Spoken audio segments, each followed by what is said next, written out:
que je souhaiterais souligner,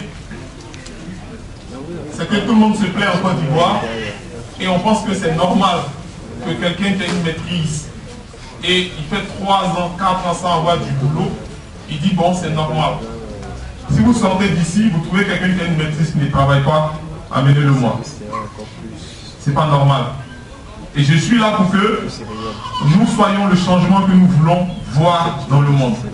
Quelqu'un qui a une maîtrise et qui ne travaille pas, ou un ingénieur qui ne travaille pas, c'est qu'il y a un problème. Mais aujourd'hui, je suis là pour vous parler du télétravail, pas des logiciels libres. Et je vais commencer par une définition très simple.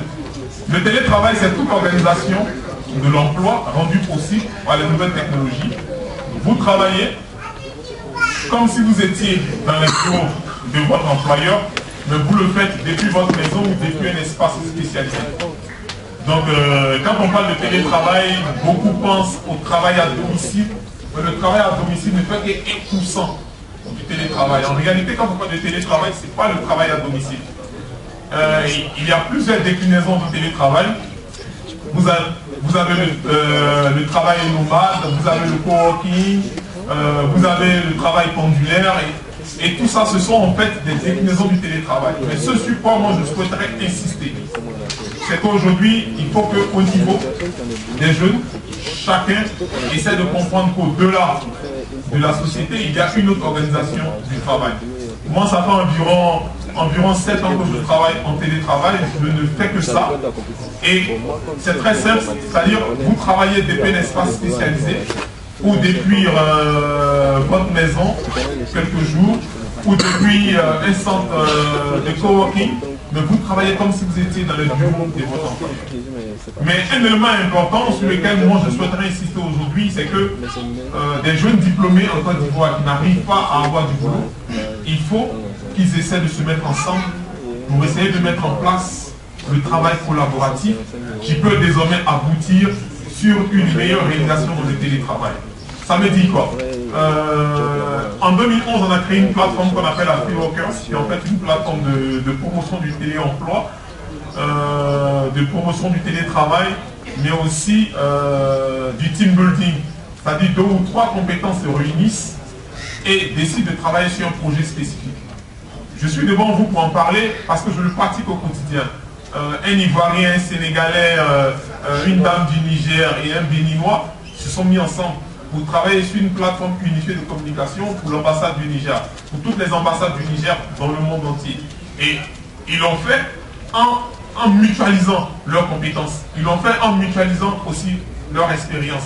Et c'est surtout sur ce volet du télétravail qu'aujourd'hui, je souhaiterais inviter chaque jeune Ivoirien pour qu'ils comprennent que le chômage que nous constatons aujourd'hui, c'est parce que nous ne sommes pas très bien formés sur les orientations que pourraient donner les nouvelles technologies, ou bien nous avons décidé volontairement de rester sans emploi.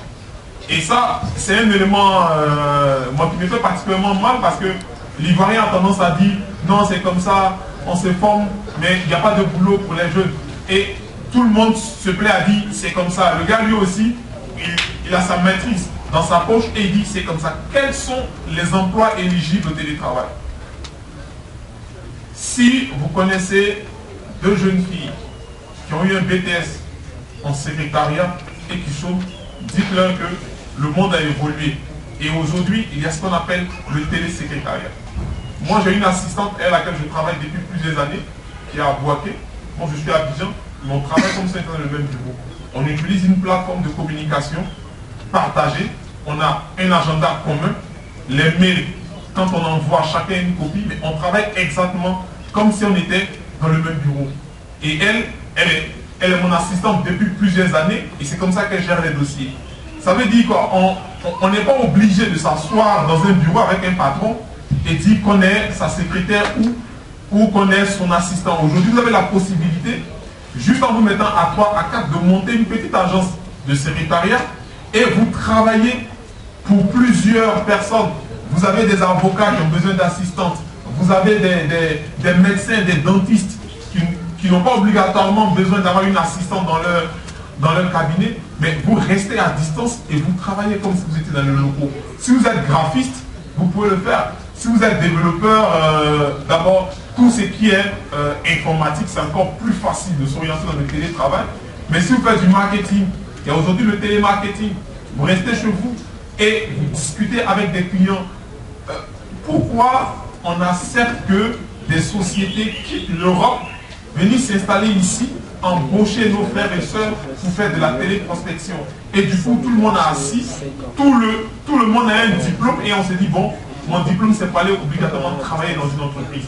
Moi, j'aimerais constater qu'ils ont augmenté l'âge de départ à la retraite. Ça veut dire que la fonction publique n'est plus prête à embaucher des diplômés. Moi, c'est comme ça que j'ai vu la chose. Et c'est un calcul très simple qu'il faut faire.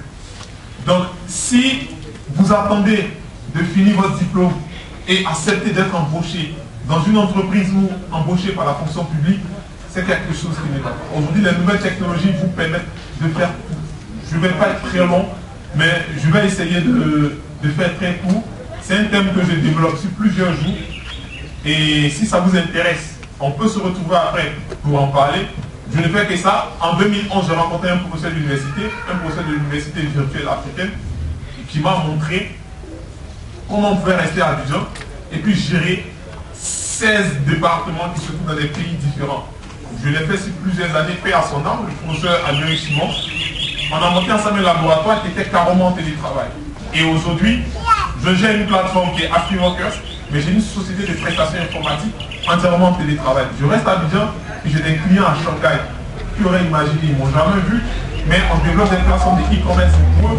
Je reste à Abidjan et je travaille sur des projets en France, à Bordeaux. Et une chose intéressante, c'est quoi? C'est qu'on est toujours sur Internet. On oublie très souvent de faire de la contribution sur Internet. C'est par la contribution que nous avons contacté des sociétés qui sont en Europe.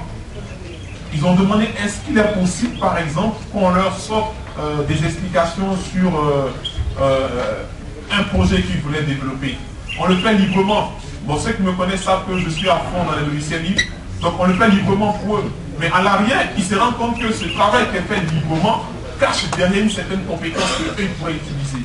C'est ainsi qu'on a développé une plateforme pour gérer presque 10 clubs de tennis en Europe, une plateforme web et mobile où chaque personne réserve des cours de tennis.